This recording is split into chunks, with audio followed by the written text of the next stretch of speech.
What's funny is you don't have to get every small little tiny detail because we're still sticking to Painterly. So Painterly is a very loose, traditional oil looking illustration.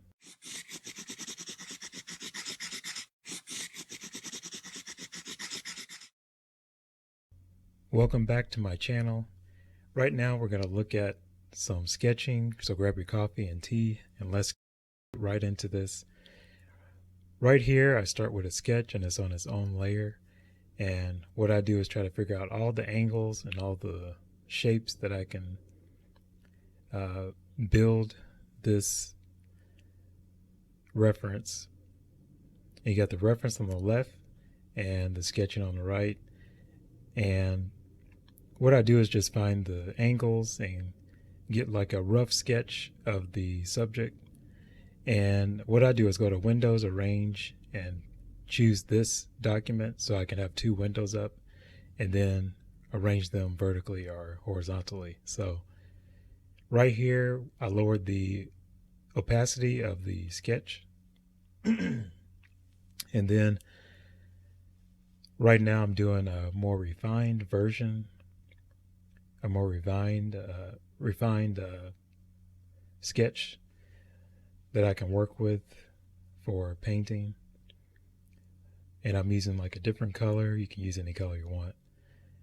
And I'm just going over those areas more carefully and just a little bit more accurately. But doing a rough sketch can really get things going and get the juices flowing and help you to save some time. Sometimes I start with a painting and just start. What I do is just start painting instead of doing the sketch, but sometimes I use the sketch method to get what I want.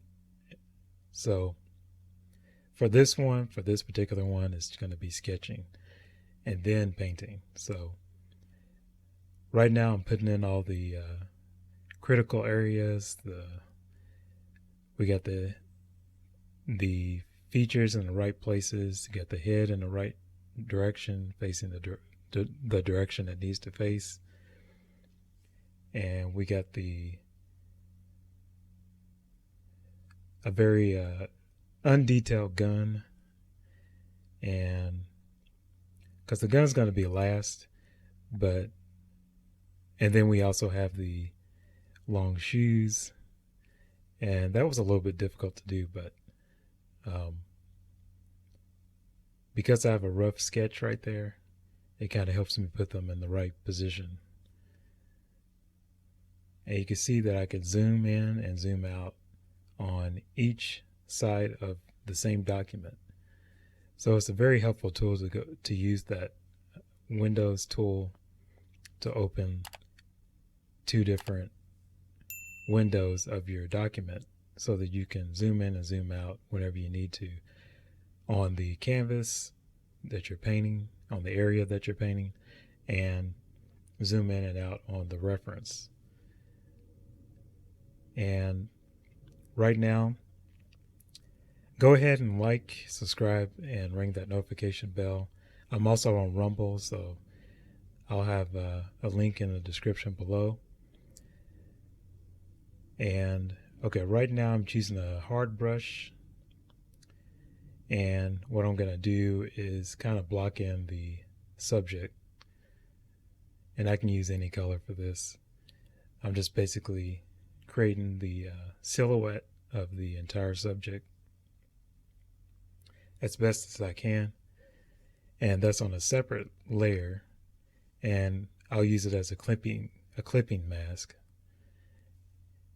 And once I get it all blocked in, from the hair to the torso to the body to the shoes, I try to fill everything in so that I can start putting in the true colors that I'm wanting to do and do the shading and everything. So after I do all the coloring in and filling in the gaps, in the small places and everything. Then I start to choose a different color, and you can use the color picker to choose from the reference to, if you want a more accurate color. Sometimes you can kind of experiment, and because you can actually paint, the suit any color you want. You can kind of use your own creative um, your creative mind to figure out, do I want this to be pink, or do I want to go for a different color? But right now I'm just going for just painting what I see and painting the colors that I see. As you can see, I'm able to lock those pixels on the painting layer so that I can paint within the boundaries of the shape that I made. So right here I'm trying to figure out, okay, am I going to put more detail? Am I going to start on a new shape? And I haven't put the headphones on yet, the headgear, I mean, and the gun. I'm going to kind of do that last. But right now I'm putting in some light colors for the light areas. And I don't use white until almost near the end. So right now I'm just trying to figure out the areas where the lights are on the subject. And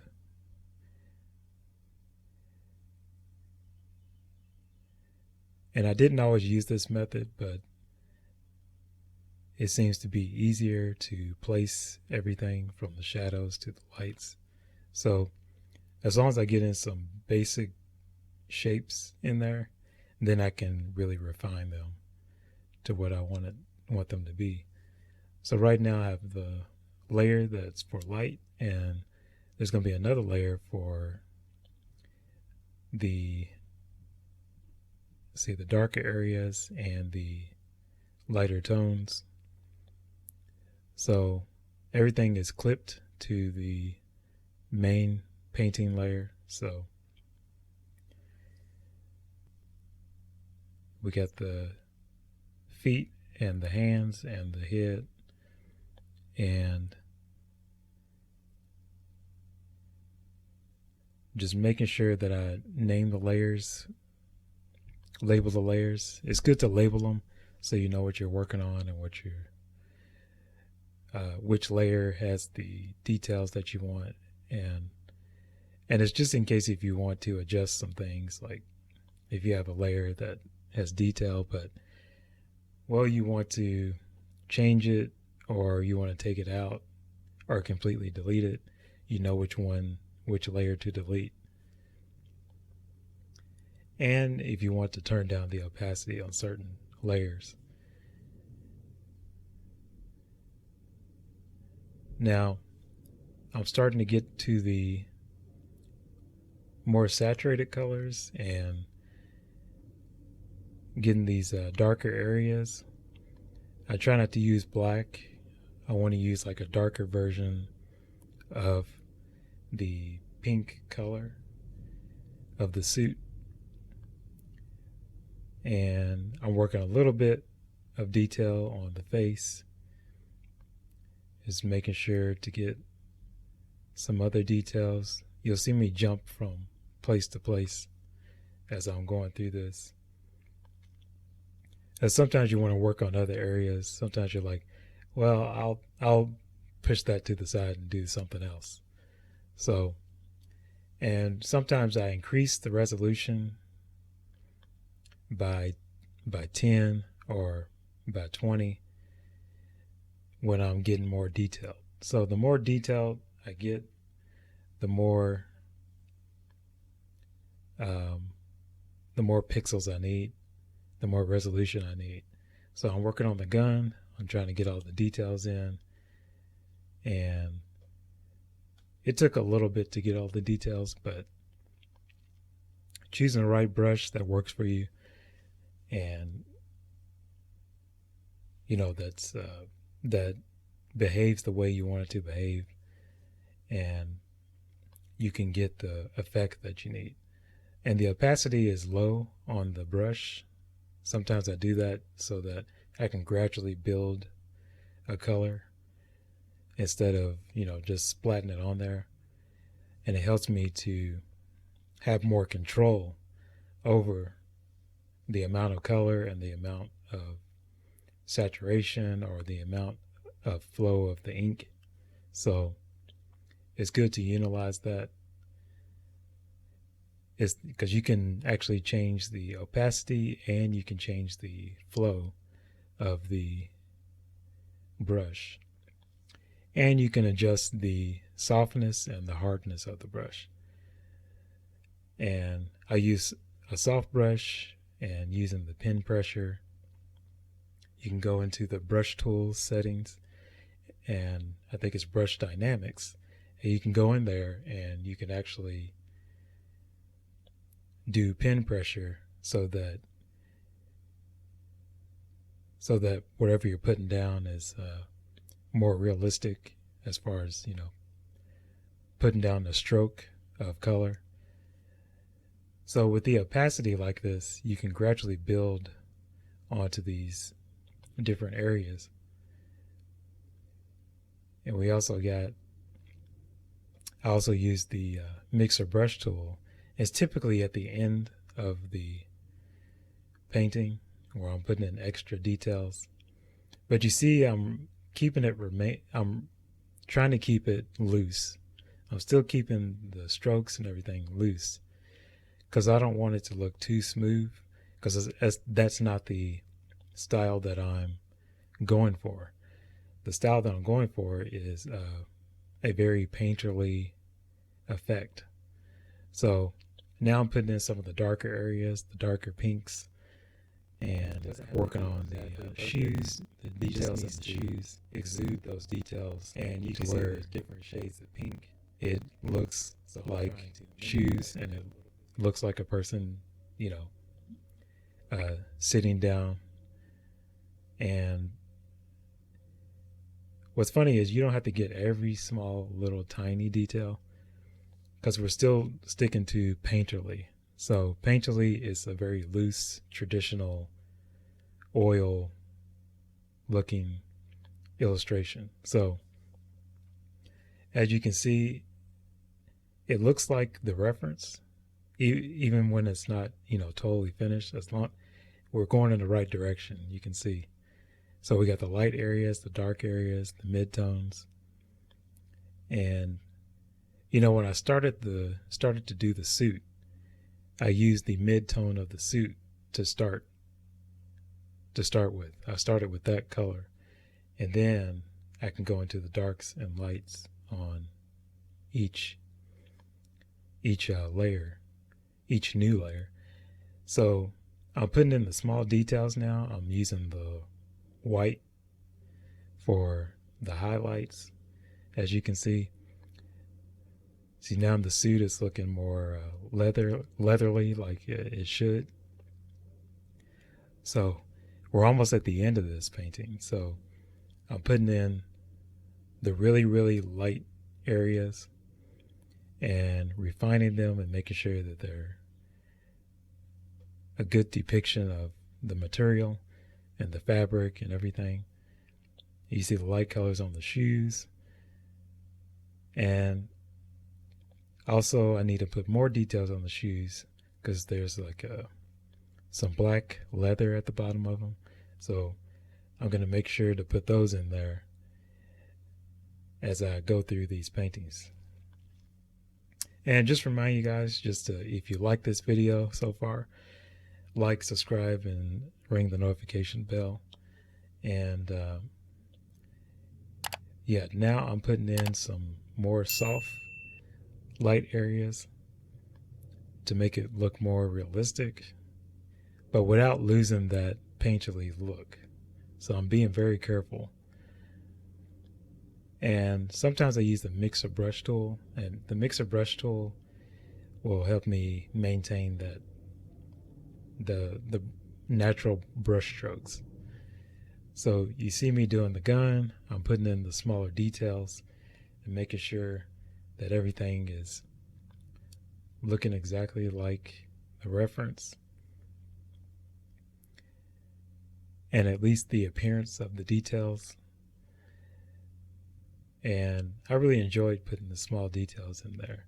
It didn't have to be exactly perfect, because you can't be hard on yourself when you're doing these type of paintings. When you're doing a traditional painting, it's like you're not going for every little nick and cranny. You're going for likeness. So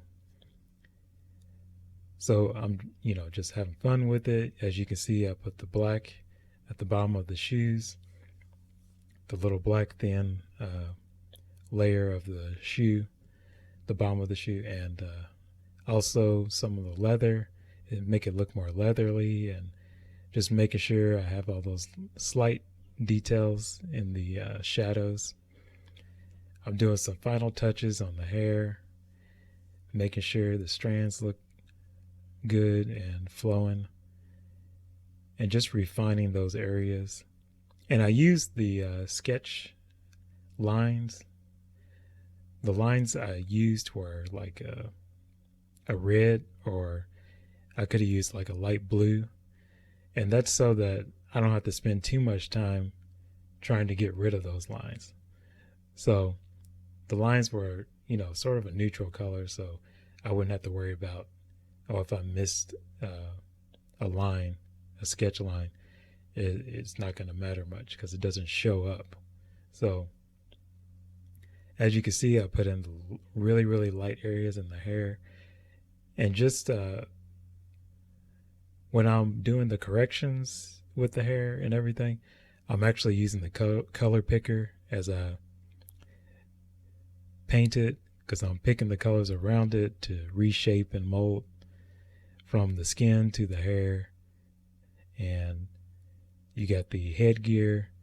I'm using the color picker to pick the colors that I have on the canvas. You can still pick from the photo, of course, but now we're putting in the highlights on the headgear, so making sure the headgear looks realistic and a good depiction of what's in the photo. And I enjoyed doing the headgear. It was pretty neat to have that cool gadget. And now I'm refining all the areas as far as the hands and the little details of the gun and the little chain. So when you're doing this, you got to explore all the brushes and learn how they behave, and also utilize the photo filters and the color, the levels and the colors. What I did right there was use what is called levels, and I inversed it. And what I did was paint back in the dark areas. You adjust it to be dark, and then you inverse it, and then you use the brush to bring those dark areas back. And you can use the saturation tool also, and you can use the photo filter, the black and white if you need to use the black and white. So this is the result, and it looks pretty neat. So thank you for watching.